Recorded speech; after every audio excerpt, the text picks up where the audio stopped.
오늘 말씀은 마태복음 20장 20절에서 28절의 말씀을 갖고 같이 하나님의 마음들을 나누기를 원합니다. 우리가 아는 것처럼 마태복음 20장 20절에서 28절의 본문의 배경은 예수님이 3년의 공생애를 마치고 이제 예루살렘 입성하기 전에 내용들을 다루고 있습니다. 먼저 본문을 보기 전에 마태복음 20장 17절에서 19절을 보면 예수께서 예루살렘에 올라가려 하실 때에 12제자를 따로 데리시고 길에서 이르시되 보라 우리가 예루살렘으로 올라가노니 인자가 대제사장들과 서기관들에게 넘겨짐에 그들이 죽이기로 결의하고 이방인들에게 넘겨주어 그를 조롱하며 채찍질하며 십자가에 못 박게 할 것이나 제3일에 살아나리라. 이 17절에 19절을 보면 예수님께서는 제자들을 따로 데리고 가셔서 친히 십자가 상에서 자신이 어떤 순환과 고난을 당할지에 대해서 또는 죽음에 대해서 부활에 대해서 구체적으로 말씀하고 제자들에게 가르치는 것을 볼 수 있습니다. 그렇지만 오늘 본문의 말씀을 보면 바로 17절에 19절에서 주님이 제자들에게 가르치셨지만 제자들은 이 주님의 죽으심과 순환에 대해서 전혀 이해하지 못하고 있는 것을 보게 됩니다. 또 이해를 못할 뿐만 아니라 제자들 안에는 세상의 왕국의 개념 안에서 앞으로 예루살렘 입성 이후에 자신이 어떠한 영광과 자리를 차지할지에 대한 관심을 가지게 되는 것을 볼 수 있습니다. 먼저 이 본문을 구체적으로 들어가기 전에 저희 안에 이해함이 필요한 것이 있는데 마태복음 전체 안에 저자인 마태가 계속해서 이야기하고 있는 영역들이 있다면 바로 그것은 하나님 나라와 예수님의 왕권, 바로 메시아 사상에 대해서 마태는 계속해서 이야기하고 있습니다. 마태는 바로 이 마태복음의 독자들인 유대인들에게 쓰면서 유대인의 관습 혹은 수많은 많은 구약 구절들을 통해서 유대인들에게 있어서 예수님이 바로 구약에서 약속된 왕임을 증명하고 있습니다. 그러면서 마태는 하나님 나라가 무엇이고 하나님 나라 안에서 왕은 어떠한 통치들을 하고 하나님 나라는 어떻게 이루어지는지에 대해서 나누고 있습니다.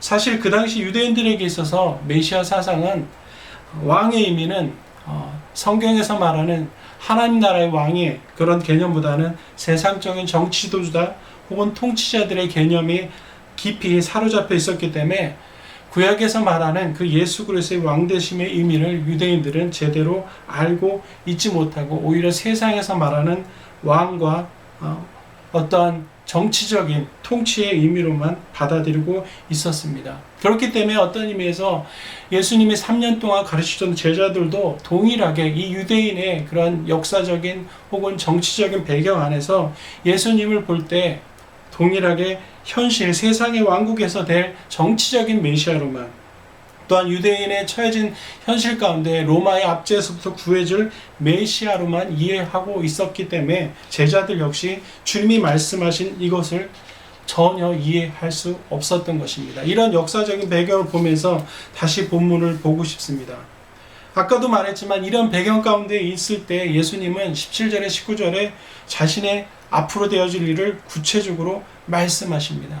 그렇지만 그럼에도 불구하고 바로 20절에 보면 야고보와 요한, 그의 어머니인 살로메, 바로 마가복음 4장 21절과 마가복음 10장 35절에 나와 있는 것처럼 살로메가 예루살렘 입성 후에 있게 될 그 왕국에 대해서 자신의 아들들이 자리를 차지하는 것에 대해서 예수님께 부탁하는 것을 21절에 요청하는 것을 보게 됩니다.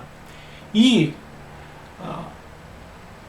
야고보와 요한의 어머니들의 구함에 예수님은 그렇게 묻습니다. 22절에 너희는 너희가 구하는 것을 알지 못하도다라고 주의 마음으로 그들에게 말합니다. 사실 이 말씀을 보면서 주님의 마음이 어떠셨는지에 대해서 묵상할 수밖에 없습니다. 볼 수밖에 없습니다. 3년의 시간 동안 따로 12제자를 불러서 하나님 나라와 십자가 구속사에 대해서 가르쳤지만 깨닫지 못하고 여전히 세상의 가치관과 세계관 가운데 머물러서 그들의 사는 모습을 보면서 아마도 주님은 참으로 안타깝게 답답함을 느끼셨을 것입니다. 만약 제가 예수님이었다면 참 이 상황이 기가 막혔을 것입니다. 아까도 말했지만 3년 동안 함께 동행하며 공동체 생활하면서 주님이 친히 하나님 나라의 삶이 무엇인지 보여주며 생활했음에도 불구하고 자신의 공생을 마치는 이때에 십자가를 지기 전의 여정 가운데 제자들의 반응을 보면서 아마도 주님은 안타까움 또 기가 막히기도 하고 화가 날 수도 있었을 것이라고 생각합니다.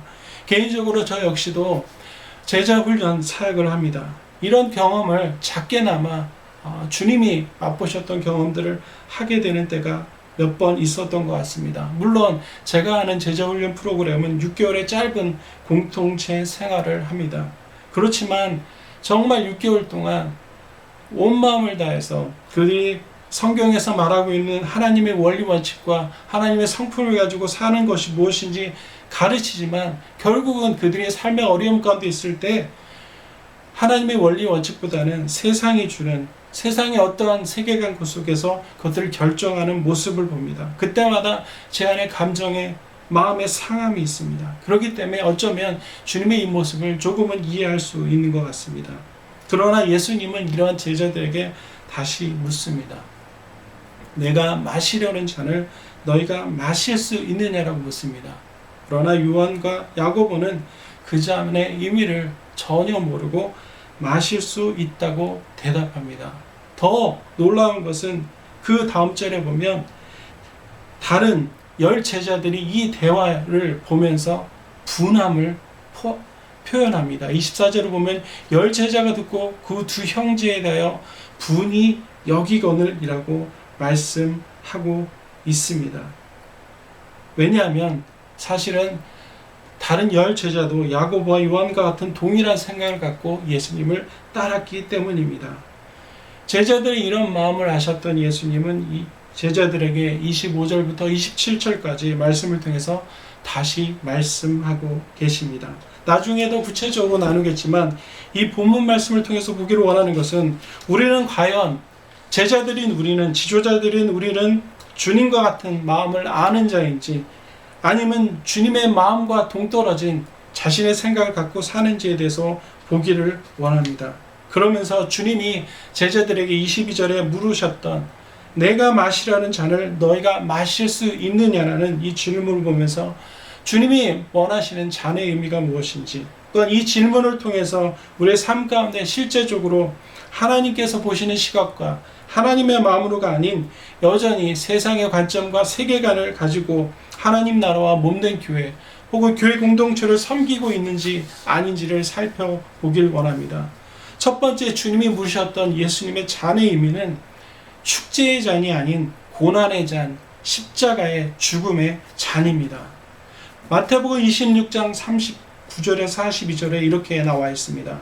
조금 나아가서 얼굴을 땅에 대시고 엎드려 기도하여 이르시되 내 아버지여 만일 할만하시거든 이 잔을 내게서 지나가게 하옵소서. 나의 원대로 마옵시고 아버지의 원대로 하옵소서 하시고 제자들에게 그 오사 그 자는 것을 보시고 베드로에게 말씀하시되 너희가 나와 함께 이 시간도 이렇게 깨어있을 수 없더냐. 시험에 들지 않게 깨어 기도하라. 마음에는 원이로되 육신이 약하도다 하시고 다시 두 번째 나아가 기도하여 이르시되 내 아버지여 만일 내가 마시지 않고는 이 잔이 내게서 지나갈 수 없거든 아버지 원대로 되기를 원하나이다 하시고 이 말씀에서 보는 것처럼 이 잔은 축제가 아니라 승리의 잔이 아니라 이때의 의미는 바로 고난이고 십자가의 순환을 의미합니다. 제자들은 예수님의 이 물음에 앞으로 있게 될 세상의 통치 가운데 누리게 될 축제의 잔으로 생각하고 주님의 물음에 너무나도 당연히 네라고 대답을 하는 것을 보게 됩니다. 두 번째, 이 예수님의 잔의 의미는 이 성경 본문에 나와 있는 것처럼 바로 섬김과 종이 되어서 죽는 삶을 의미하는 것입니다. 주님은 이 잔을 말씀하시면서 다시 한번 제자들에게 하나님 나라에서 왕국에서의 원리 원칙들을 제자들에게 가르치고 있습니다. 25절에 보면 세상의 원리 원칙은 이것이다. 그렇지만 너희가 알거니와 하나님 나라의 원칙은 그렇지 않다라고 예수님은 다시 한번 이때의 제자들에게 가르치고 있습니다.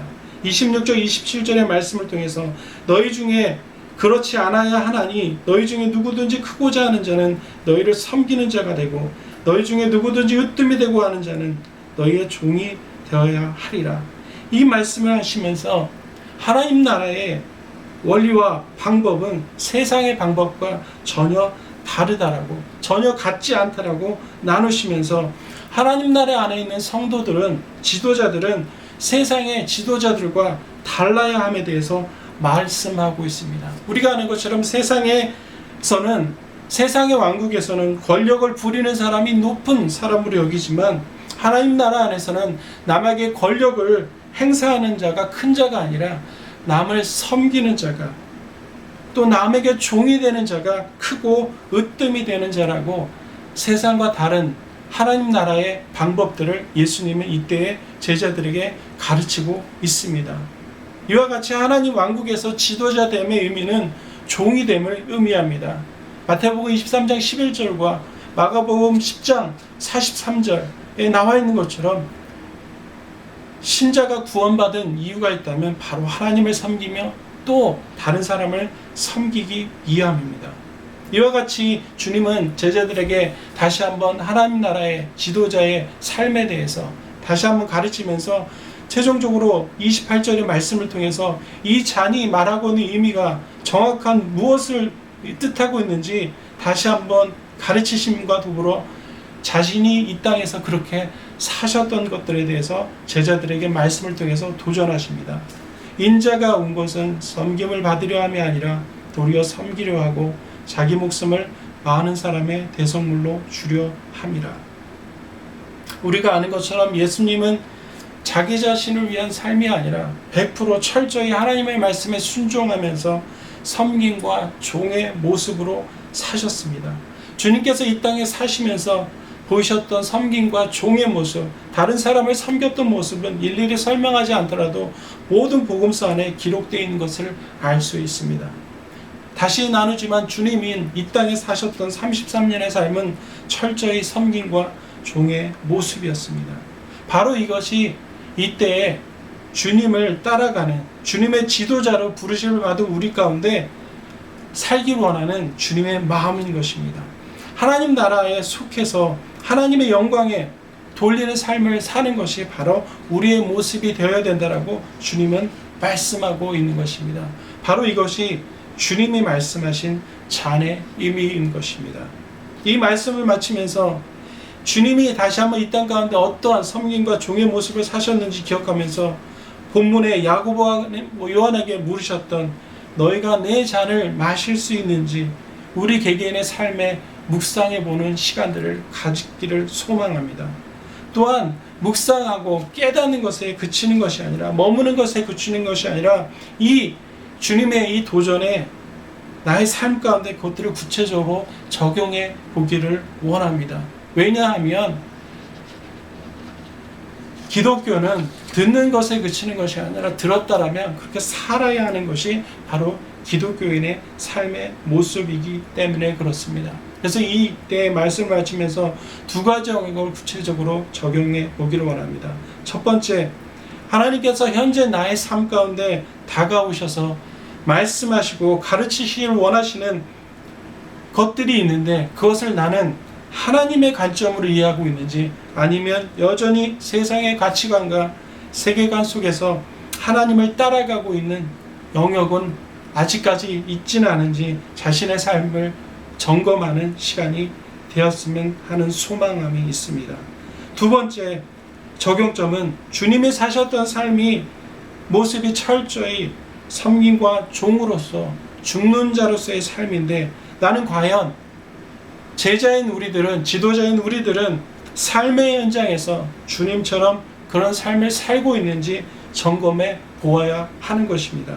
또한 교회 공동체 안에서 나는 과연 다른 사람들에게 어떤 모습을 주님의 향기를 드러내는 주님처럼 섬김과 종의 죽음의 모습으로 살아가고 있는지, 그렇지 아니한지 자신의 삶을 도전하고 점검하면서, 그렇지 아니하다면 하나님께 회개하면서, 하나님 내 안에 여전히 세상의 가치관과 세상의 방법으로 교회 공동체에 속해서 하나님의 말씀보다는 나를 드러내기를 원하는 그런 삶들을 살았었습니다. 제자와 같이 무언가 누리기를 원하는 소망함이 있었습니다라고 하나님께 회개하는 것이 우리의 삶에 필요하다라고 믿습니다. 이 두 가지를 적용점으로 들고 하나님 앞에 나아가서 묻고 나의 삶 가운데 구체적으로 성령님께서 도와주시도록 요청하면서 하나님 앞에 나아가는 우리의 삶이 되었으면 하는 소망함이 있습니다.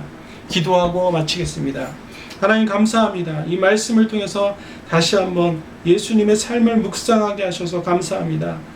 이 세상이 그 어느 때보다도 세상의 소리와 세상의 압박이 커져가고 있지만 세상 속에 살고 있으면서 주님이 사셨던 것처럼 하나님의 방법으로 사는 것에 대해서 이 본문 말씀을 통해서 도전해 주셔서 감사합니다. 하나님, 이 도전에 우리의 삶을 통해서 반응하며 적용하도록 성령님 당신의 도움을 구합니다. 성령님 오셔서 우리 개개인의 삶에 구체적으로 가르쳐 주시옵소서. 그래서 우리의 삶에 예수님의 향기가 드러내서 하나님의 영광만 드러나는 우리의 삶이 될 수 있도록 축복하여 주시옵소서. 감사를 드리고 예수님의 이름으로 기도합니다. 아멘.